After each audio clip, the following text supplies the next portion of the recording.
تمام سیرت کو بیان کرنے کے لیے قلم کی ضرورت پڑی تو امام احمد رضا نے اٹھایا، جب قلم کی ضرورت پڑی تو مجاہد ملت نے اٹھایا، جب قلم کی ضرورت پڑی حفیظ ملت نے اٹھایا، اور جب ملک نیپال میں قلم کی ضرورت پڑی تو علامہ جیش محمد صدیقی شیر نیپال نے اٹھایا۔ جب ملک نیپال میں جب وہابیت نے اپنا سر بلند کر رہا تھا، جب نرسیت نے اپنا سر بلند کرنا چاہا تو شیر نیپال نے قلم کے ذریعے اس وہابی اور نرسیت کو خاتمہ کر دیا۔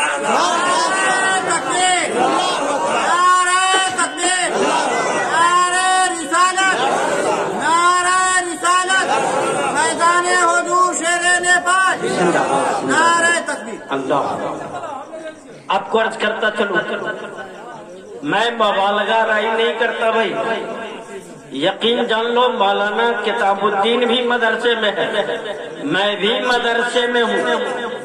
جب موتی گر پرسا میں ایک کانفرنس میں پہنچنے کے بعد وہاں کے ایک ساتھی ہے، اس نے کہا کہ بھائی آج یہاں نقابت کرنے والا کوئی نہیں۔ میں کہا بھائی میں تو میلاد میں نقابت کرنے والا، میں کانفرنس میں کبھی کیا نہیں۔ کہا کوئی بات نہیں، آپ کانفرنس میں آج نقابت کر دیجئے، خدا شاہد ہے نہ میرے پاس ڈائری ہے نہ میرے پاس کچھ ہے، مگر جب میں وہاں دن میں بھی کیا رات میں بھی کیا، وہاں کے لوگوں نے مجھ کو اسٹیج سے اترنے کے بعد کہا بابو کہاں پڑھتے؟ میں نے کہا حنفیہ غوثیہ جنک پور دھام میں پڑھتا۔ کہا شیر نیپال کان میں پھول کے بھیج دیا ہے۔ اب بتائیے وہ شیر نیپال کی ذات جو آج آدمی یہ کہتے کیچڑ اچھالنا چاہتے، پھر ایک بات اور عرض کر دینا چاہتا ہوں، سند حاصل کرنا ضروری نہیں، علم حاصل کرنا ضروری ہے۔ یا چاہے آپ کسی مدارس میں کریں یا کسی عالم کے پاس کریں۔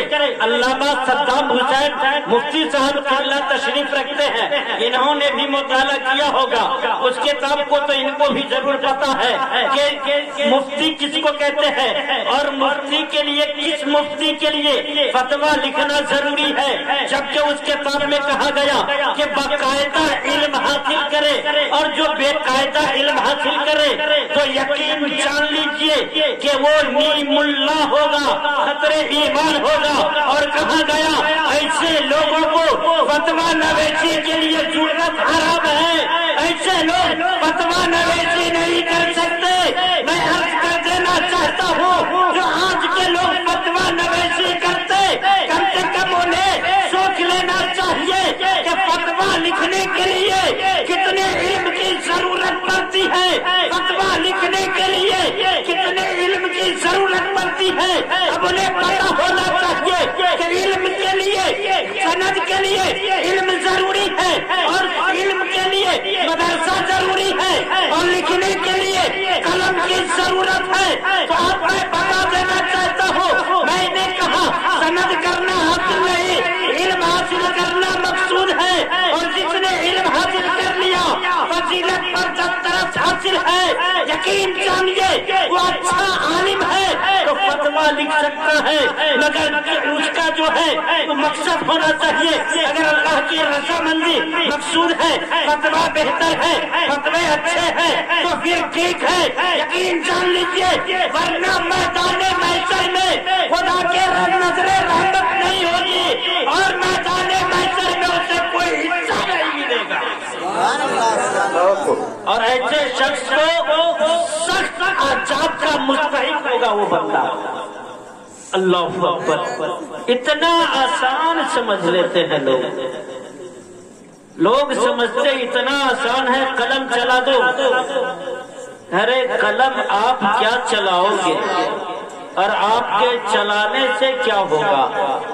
کہا کہ دنیا میں عزت اور ذلت کے مالک جو منتشا و تجلو منتشا بے ذکر سے، رب چاہے جسے عزت دے، رب چاہے جسے ذلت دے، مگر میں کہنا چاہتا ہوں جب کسی کی عزت ملے گی تو نہ میرے گھٹانے سے اس کی عزت گھٹے گی، نہ میرے بڑھانے سے کسی کی عزت بڑھے گی۔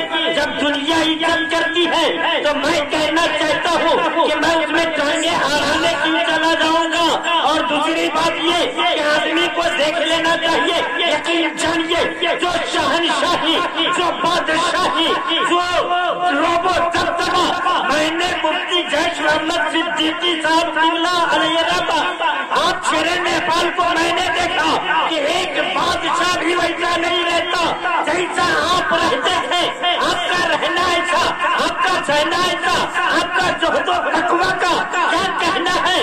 میں کہتا ہوں اگر کچھ نہیں دیکھا جاتا تو ایسے نہیں تھے جو فضول میں آپ تاج الشریعہ یہ کہتے تھے کہ جو